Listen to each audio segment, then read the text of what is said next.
Bonsoir à tous, le coup d'œil sur l'actualité de ce jeudi et débarque au palais présidentiel. Le vice-président de la République, Timoko Melie Kone, a échangé ce jeudi successivement avec les ambassadeurs du Portugal, de la Chine et du Nigeria. C'est ce dernier, en fin de mission, est venu faire ses adieux au vice-président. Avec les deux autres diplomates, il a été question de coopération, de renforcement de liens. Le Conseil économique, social, environnemental et culturel a ouvert sa deuxième session ordinaire ce jeudi à son siège au Plateau. Le Premier ministre Robert Begré-Mambé a préparé cette rencontre autour de laquelle la Commission des affaires économiques et financières et celle des affaires agricoles et domaniales ont été mises en mission. Et puis la Chambre basse du Parlement voit défiler les membres du gouvernement dans ses locaux. Le grand oral a commencé pour les ministres devant les députés de l'Assemblée nationale. Dans le cadre des projets de loi de finances, certains parmi eux ont présenté et défendu leur budget de fonctionnement pour l'année 2024. 8 ministères ont vu leur projet de budget adopté. Bienvenue à vous tous. Tout d'abord, en bref et en image, le président de la République, Alassane Ouattara, est arrivé dans l'après-midi de ce jeudi 9 novembre 2023 à Riyad, où il a préparé, à l'invitation de Sa Majesté le roi Salman Ben Abdelaziz Al Saoud, au premier sommet Arabie Saoudite-Afrique visant à renforcer le partenariat stratégique et les échanges commerciaux entre le Royaume d'Arabie Saoudite et le continent africain. Le vice-président de la République, lui, a échangé ce jeudi avec les ambassadeurs du Portugal et de la Chine le renforcement des liens de coopération entre leurs différents pays et la Côte d'Ivoire au centre des discussions. Viviane Aimé. Si les relations diplomatiques entre le Portugal et la Côte d'Ivoire ont toujours été au beau fixe, l'objectif désormais, tant du côté ivoirien que du côté portugais, est d'accroître les relations de coopération entre les deux pays.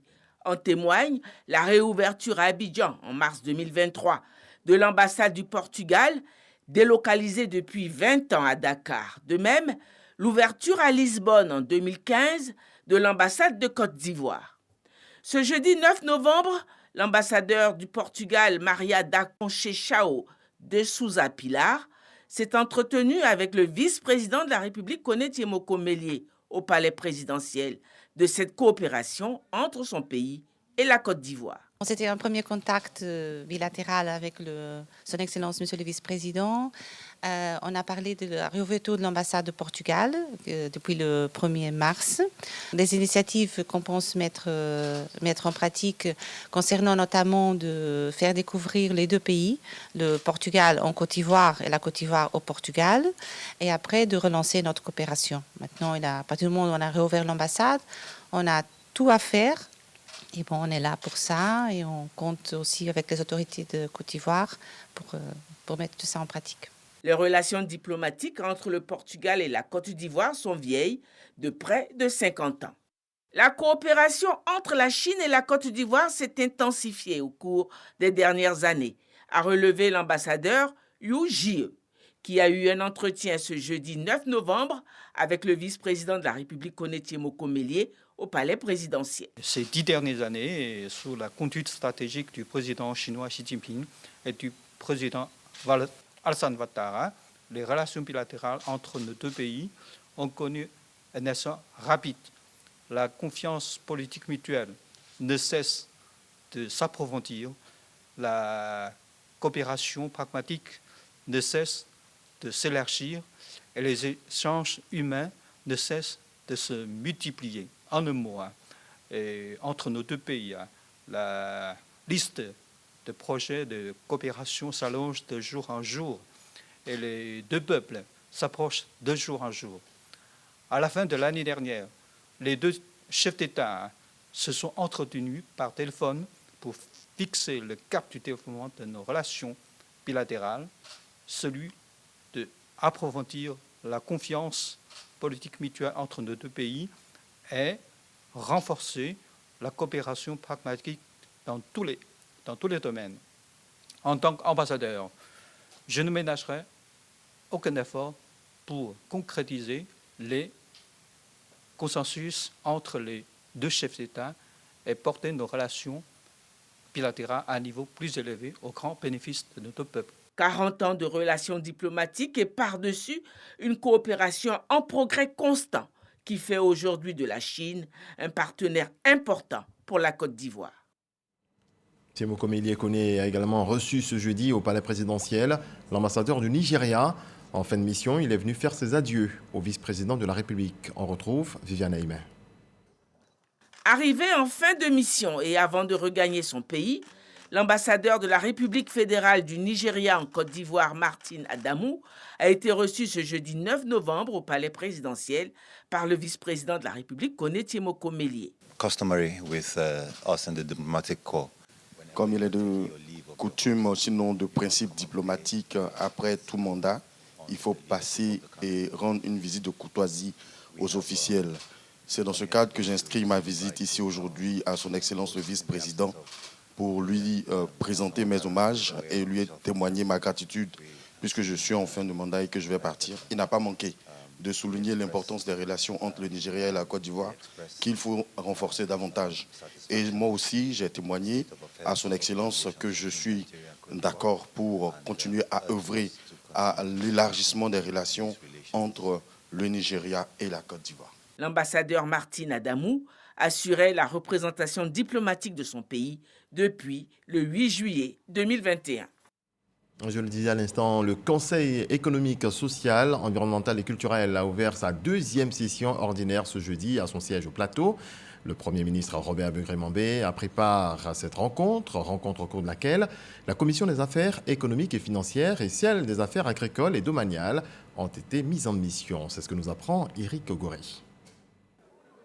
Cette deuxième session ordinaire du Conseil économique, social, environnemental et culturel enregistre un invité de taille. Robert Begré-Mambé, Premier ministre, chef du gouvernement, ministre des Sports et du cadre de vie. Une présence qui donne à cette deuxième session ordinaire toute sa solennité. C'est par l'appel nominal que démarre l'ouverture de la deuxième session ordinaire du CESEC. Prenant la parole, le président du Conseil économique, social, environnemental et culturel, Dr Aka Aoulé, fixe le cap. Excellence, Monsieur le Premier ministre, chef du gouvernement, en vous recevant ce jour, je voudrais, faisant la lecture du suivi qu'il fait de nos travaux, je voudrais dire saluer le grand attachement de son Excellence, Monsieur le Président de la République, à l'Assemblée consultative ivoirienne. Votre seule présence, Monsieur le Premier ministre, en tant que digne représentant dans la fraîcheur de son Excellence, Monsieur le Président de la République, reste un message fort du Président dont nous notons toute la portée et la profonde signification. Les conseillers économiques sont aptes à aborder cette deuxième session. Ils l'ont démontré par leur présence massive.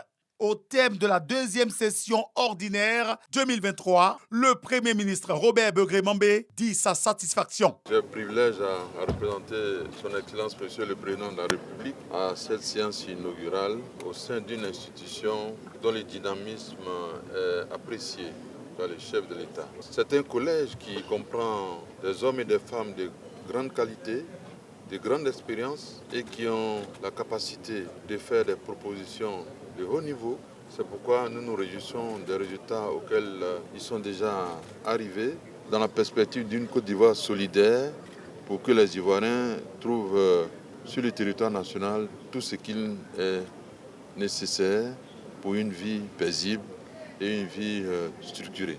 En outre, le CESEC, Société civile organisée, apporte son soutien indéfectible au président de la République Alassane Ouattara, engagé dans la recherche de la paix dans la sous-région.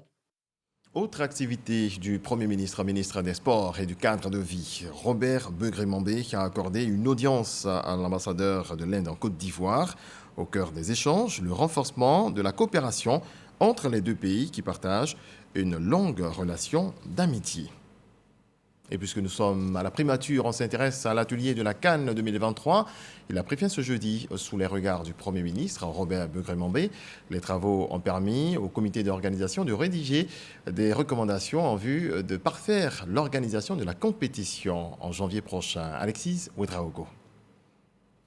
Après une longue journée de concertation sur tous les détails afférents à la perfection de l'organisation de la Coupe d'Afrique des Nations, le comité de réflexion livre ce jeudi à la primature les recommandations de ses travaux.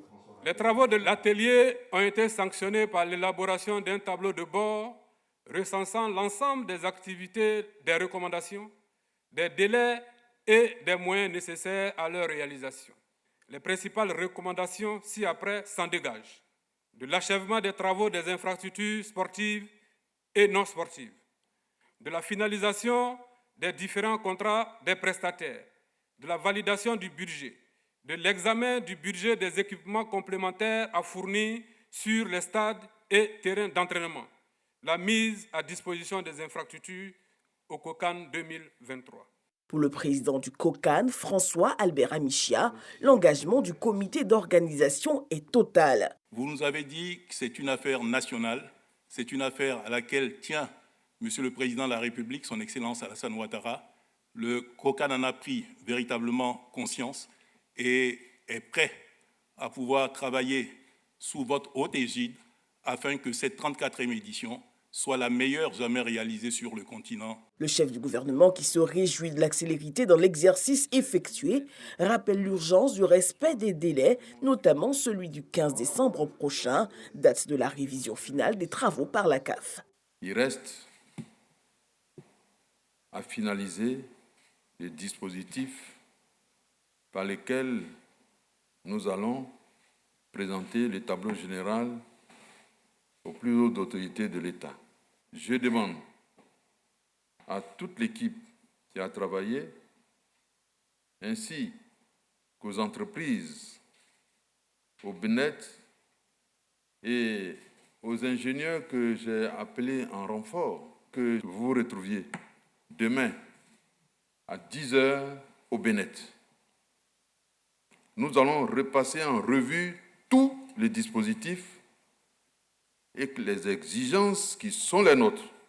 Tant qu'on n'a pas fini, on reste dans la salle et sortez avec toutes les contraintes, le calendrier et le budget à l'intérieur du budget du COCAN. Maintenir la pression pour un résultat de qualité, une organisation parfaite pour une CAN exceptionnelle. Je le disais en titre, le grand oral a commencé pour les ministres devant les députés de l'Assemblée nationale dans le cadre des projets de loi de finances. Certains parmi eux ont présenté et défendu leur budget de fonctionnement pour l'année 2024. 8 ministères ont vu leur projet de budget adopté. C'était ce mardi. Voici les détails de Konaté Moussa. Du budget de l'État pour l'année 2024, le ministère des Affaires étrangères, de l'intégration africaine et des Ivoiriens de l'extérieur ouvre le bal. Représentant le ministre Léon Kakou Adom, Outabona Ouattara obtient le quitus des députés pour le budget du ministère fixé à plus de 112 milliards de francs CFA. Pour le compte du ministère en charge de l'intégration africaine et des Ivoiriens de l'extérieur, le budget est de plus de 2,4 milliards de francs CFA. Nous ressortons de cette session enrichis des commentaires, enrichis des contributions de notre représentation nationale et les instructions du chef de l'État étant claires, les orientations des députés étant claires, nous n'avons plus qu'à nous mettre au travail et c'est ce que nous allons commencer à faire dès aujourd'hui.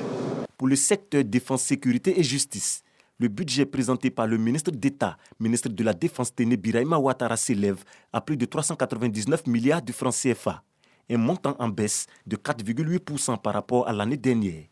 Au titre du ministère de l'Intérieur et de la Sécurité, les députés adoptent le budget de plus de 682 milliards de francs CFA proposé par le général Wagono Diomandi, soit une hausse de plus de 40 milliards sur le budget de 2023. Quant au garde des Sceaux, ministre de la Justice, c'est un montant de plus de 95 milliards de francs CFA adopté par les députés. Nous avons compris que les élus de la nation étaient soucieux de l'avancée de la Côte d'Ivoire.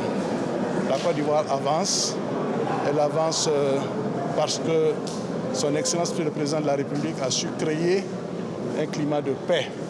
Et le climat de paix, c'est à travers donc la défense, c'est à travers la sécurité, c'est à travers la justice pour tous les Ivoiriens et toutes les personnes vivant en Côte d'Ivoire. Le secteur éducation, formation et recherche enregistre un budget de plus de 1236 milliards de francs CFA pour le compte du ministère de l'Éducation nationale et de l'alphabétisation et plus de 76 milliards de francs CFA pour le ministère de l'enseignement technique, de la formation professionnelle et de l'apprentissage, avec la construction prochaine de 22 établissements techniques et professionnels dans 14 villes du pays. Les budgets 2024 pour ces deux ministères sont présentés par le ministre Nguessan Kofi. Le ministre Adama Diawara annonce plusieurs chantiers, notamment le renforcement de la qualité des enseignements universitaires, aussi la construction de la future université d'Odjéné. Pour cette année, le ministre de l'Enseignement supérieur et de la Recherche scientifique retient un montant de plus de 280 milliards de francs CFA. Les députés perçoivent que le système éducation, formation, recherche est le socle de l'émergence des nations. Et à ce titre-là, c'est normal que le travail qui est fait par l'ensemble des trois ministres soit encouragé. Les budgets des trois ministères du secteur éducation, formation et recherche sont adoptés à l'unanimité par les députés. Je vous propose de retourner à l'Assemblée nationale, cette fois pour suivre l'adoption du budget, entre autres, des ministères de la fonction publique, de la santé et de la cohésion nationale. Toujours avec Konaté Moussa. Pour l'année 2024, les ressources allouées au ministère des Finances et du Budget se chiffrent à plus de 443 milliards de francs CFA, plus de 26 milliards pour le fonctionnement du ministère de l'Économie, du Plan et du Développement. Les deux budgets sont présentés par le ministre Adama Coulibaly en l'absence du ministre Nialé Kaba. Le ministre Moussa Sanogo lui obtient l'accord des députés pour le budget du ministère du Patrimoine, du portefeuille de l'État et des entreprises publiques d'un montant de plus de 18 milliards de francs CFA. Les honorables députés ont approuvé à l'unanimité le budget présenté par les trois départements ministériels. Nous sommes aujourd'hui donc contents de noter effectivement que les honorables députés ont été convaincus de la pertinence des actions que nous allons mener dans le cadre de cette mission de l'administration générale du développement économique. Pour le compte du ministère d'État, ministère de la fonction publique et de la modernisation de l'administration, le budget est fixé à plus de 36 milliards de francs CFA. Je voudrais saluer le bon accueil qui a été fait des mesures prises par le gouvernement, des réformes en cours et de nos ambitions à améliorer le cadre de vie, le cadre de travail des fonctionnaires de Côte d'Ivoire, à faire en sorte que nous ayons une administration publique moderne et performante. Pour le secteur santé et action sociale, on note un montant de plus de 589 milliards de francs CFA pour le ministère de la Santé, de l'Hygiène publique et de la couverture maladie universelle. Plus de 27 milliards de francs CFA sont alloués au ministère de la Femme, de la Famille et de l'Enfant. Pour les programmes d'activité gouvernementale en faveur de la cohésion nationale, de la solidarité et de la lutte contre la pauvreté, la ministre Belmonde Miss Dogo obtient l'accord des députés pour un budget fixé à plus de 62 milliards de francs CFA. Le budget du ministère de l'Emploi et de la Protection sociale présenté par la ministre Belmonde Miss Dogo en l'absence du ministre Adama Kamara a aussi été adopté. Le montant est de plus de 48 milliards de francs CFA. Autre volet de l'actualité, chaque 12 juin est dédié à la journée mondiale de lutte contre le travail des enfants. C'est l'occasion de faire le point des progrès réalisés concernant la lutte, mais également de réfléchir sur les actions concrètes pour rendre celle-ci plus efficace. En Côte d'Ivoire, l'événement a été célébré ce jeudi à Abidjan. Bama Traoré a les détails. En 10 ans, le taux de prévalence nationale du travail des enfants dans plusieurs secteurs d'activité en Côte d'Ivoire a connu une baisse de 19,7%. Principalement dans le secteur du cacao, cette régression atteint les 32%. Autant dire que les efforts de lutte menés sur le terrain portent leurs fruits, reconnaissent les partenaires au développement. Lutter contre le travail des enfants, c'est lutter contre la pauvreté et les vulnérabilités. Ça demande quoi? Ça demande un revenu adéquat pour les familles. Ça demande de la protection sociale. Et on voit ici, on a de la chance en Côte d'Ivoire avec la promotion de la couverture maladie universelle, avec la promotion du régime social des travailleurs indépendants. Il y a des outils qui sont des priorités de son Excellence le Président Alassane Ouattara. Ce satisfecit est dressé à la faveur de la cérémonie marquant le clou de la célébration nationale de la 22e journée mondiale de lutte contre le travail des enfants. Célébration axée sur le thème « Justice sociale pour tous, éliminons le travail des enfants ». La justice sociale est un principe politique et moral qui a pour objectif une égalité des droits et une solidarité collective qui permettent une distribution juste et équitable des richesses entre les différentes composantes de la société. Ce thème renvoie donc à considérer la justice sociale comme l'un des socles sur lequel reposent nécessairement les efforts visant l'élimination du travail des enfants. Au nom de la première dame Dominique Ouattara, Nadia Bendinda évoque les défis à relever et appelle les partis à une synergie d'action pour éradiquer le fléau du travail des enfants. La justice sociale est un levier important pour agir sur les causes profondes du travail des enfants. Mais sa réalisation demande l'engagement de tous, dans un esprit de partenariat public-privé et de complémentarité. C'est à ce prix que nous prendrons définitivement l'avantage sur ce mal pernicieux qui continue d'avilir insidieusement nos enfants. Cette célébration est le lieu pour le ministère de l'Emploi et de la Protection sociale de remettre des équipements au coordonnateur du système d'observation et de suivi du travail des enfants en Côte d'Ivoire, SOSTECI, dotation d'une valeur de 350 millions de francs CFA. La caserne des forces spéciales d'Adiaké a reçu la visite de son premier responsable. Le ministre d'État, ministre de la Défense, est allé s'imprégner des réalités des soldats. Ces derniers lui ont démontré qu'ils sont bien équipés et prêts à toutes sortes d'interventions. Walter Amadou Ouattara. Le gouverneur du district bleu effectue une mission de pacification dans une localité sous sa responsabilité. L'autorité administrative est mal reçue par des individus agités qui essaient d'attenter à son intégrité physique. Avec une expertise irréprochable, le gouverneur est exfiltré par sa garde rapprochée composée d'éléments de force spéciales. Ensuite, un mini-robot doté de 5 caméras aide à inspecter un sac suspect laissé par l'un des manifestants. Ce colis sera détruit par l'équipe de déminage.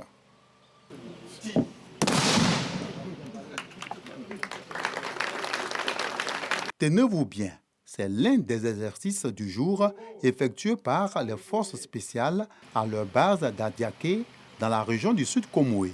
Un honneur fait au ministre d'État, ministre de la Défense, venu s'imprégner de leurs conditions de vie et de travail. En rapport avec tout ce qu'il a vu et entendu, Téné Birahima Ouattara se veut rassurant. L'occasion de mieux apprécier l'excellent travail abattu en toute discrétion par les forces spéciales. Je voudrais féliciter le commandant des forces spéciales pour toutes les initiatives entreprises et aussi l'ensemble de ces hommes pour toutes les actions menées dans le cadre de la défense du territoire et lors des missions internationales. Je pense que vous méritez des infrastructures à la hauteur de votre engagement. Je voudrais vous rassurer que depuis l'année dernière, Son Excellence le Président de la République, chef suprême des armées, a autorisé la construction de la caserne des forces spéciales à Jacquesville, caserne qui prend en compte toutes les commodités de vie en caserne et le renforcement de vos capacités opérationnelles. Le ministre d'État instruit les forces spéciales à mettre à contribution leur professionnalisme pour la sécurisation de la prochaine Coupe d'Afrique des Nations de football, Cannes 2023. Le défi est particulièrement important vu le contexte sécuritaire de notre sous-région. Alors, je compte sur vous pour demeurer des hommes intègres, dignes et professionnels.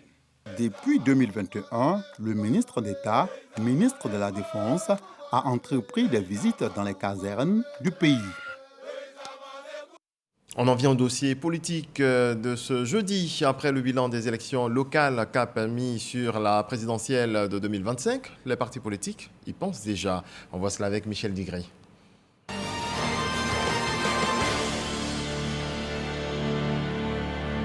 Ces résultats confortent la position du RHDP en tant que parti leader sur l'échiquier politique national. Nous avons constaté au niveau du Front populaire ivoirien que les résultats tels qu'on les avait espérés n'ont pas été atteints. Nous sommes un jeune parti.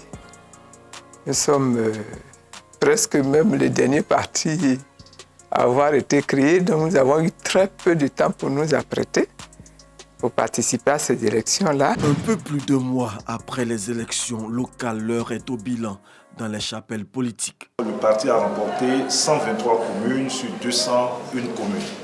Le RHDP a remporté 25 régions sur 31 régions, soit un taux d'implantation de 80,5%. Face à la razzia du RHDP, les partis d'opposition, malgré les alliances, ont obtenu des mauvais résultats. Tous les séances des différentes instances du parti ont statué sur un seul sujet, l'analyse des résultats des dernières élections locales qui se sont soldées par des résultats largement en dessous à la fois des attentes de nos militants en particulier et des capacités objectives de notre parti.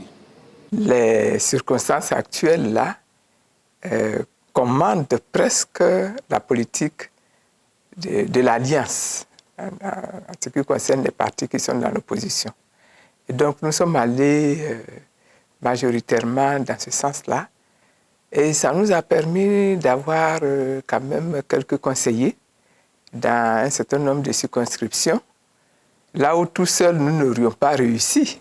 Nous avons aussi déployé un axe, je dirais, tactique avec le RHDP qui a permis aussi à certains moments d'évoluer dans un cadre qui a fait en sorte que nous avons pu, dans la communalisation des forces, être présents dans certains conseils régionaux et municipaux. Le PDCI remporte 22 communes, 3 régions et 6 sièges au Sénat, en alliance avec le PPACI, 10 communes et 1 région. Au niveau de l'opposition, il faut dire que dans l'ensemble, la moisson n'a pas été bonne. Il y a le PDCI qui, justement, a montré une fois de plus que c'est un parti solide, un parti organisé et un parti qui a consolidé également quelques-unes de ses bases. Le PDCI s'en sort, en tout cas par rapport aux autres partis politiques de l'opposition, s'en sort mieux. Concernant le PPACI et les autres partis, là, il faut dire que le bilan est négatif. Le bilan est négatif. Et c'est tout à fait compréhensible puisque ce sont des partis politiques qui ont longtemps et pendant de nombreuses années abandonné le terrain des élections. Donc ce sont des partis qui ont manqué d'instruments de mobilisation. Les indépendants marquent de bons points. 2 sénateurs, 41 maires et 1 président de conseil régional. L'objectif pour nous, ce n'est pas parce qu'on ne croit pas forcément aux partis politiques, mais on voulait avoir une légitimité de base. On voulait rentrer en politique en ayant conscience que nous-mêmes, nous sommes une valeur. Et que si par extraordinaire, nous devons rejoindre un parti politique, et que ce parti politique-là, nous considère comme quelqu'un qui peut apporter. Quelqu'un qui n'a pas été fait par le parti, mais qui plutôt peut apporter des militants pour le parti. Les regards sont désormais tournés vers les échéances de 2025. Nous faisons en sorte de renouveler les instances. La jeunesse et les femmes constituent le fer de lance de l'activité donc politique. On fera en sorte déjà de renouveler les instances de jeunes et les instances de femmes. Le président du parti a appelé à une remobilisation des militants. À ces propos, le président du parti a demandé la poursuite de l'implantation du parti et de sa restructuration interne. Et donc le 16 décembre 2023 a été la date retenue pour organiser conformément à nos tests toujours, non pas un congrès ordinaire, mais un congrès extraordinaire avec un seul point à l'ordre du jour, élection du président. Le nouveau président élu nous conduira à un congrès ordinaire pour toiletter nos tests et ce sera à la convention que nous allons choisir notre candidat pour les présidentielles. L'opposition se réorganise. Le RHDP n'entend pas rester les bras croisés. Les prochaines étapes sont l'accélération de l'enrôlement des militants et la production et la distribution des cartes des militants. Ces programmes sont urgents pour projeter le RHDP dans la préparation des présidentielles de 2025. Après le bilan des élections locales Et en attendant la présidentielle de 2025, les élections annulées dans certaines localités seront reprises ce 2 décembre. Retrouvez de l'actualité, le Conseil régional du Gontougo a tenu sa deuxième session ordinaire. Cette réunion a permis de définir la feuille de route pour le développement de cette région. On part à Bondoukou avec Herman Yamia. La salle Félix Kouakou Dapa de la mairie de Bondoukou pleine a craqué. Pour cette deuxième session ordinaire du Conseil régional du Gontougo, pratiquement tous les conseillers étaient présents. À leur côté, le corps préfectoral, les cadres, les élus, les chefs traditionnels et des représentants de la société civile. Président lui-même cette session, le ministre d'État Kobina Kwasi Agumani a partagé sa vision et son engagement pour le développement de la région à travers une série de projets ambitieux. Dans le domaine de la production vivrière, il a évoqué la mise en œuvre d'un projet de production toute saison, avec l'installation des cultures sous serre équipées d'un système d'irrigation goutte à goutte. Il y a des moments d'abondance quand il y a la saison des pluies. Donc la politique aujourd'hui que le président veut que je mette en place, c'est de produire en toute saison. Nous sommes à la phase pilote et je suis convaincu qu'après, ça va se vulgariser. Je voudrais vous dire aussi que très bientôt, nous viendrons pour lancer l'agropole du Nord-Est. Le site, a indiqué le ministre d'État Kobina Kwasi Agumani, est déjà identifié et il devrait jouer un rôle majeur dans le développement économique de la région.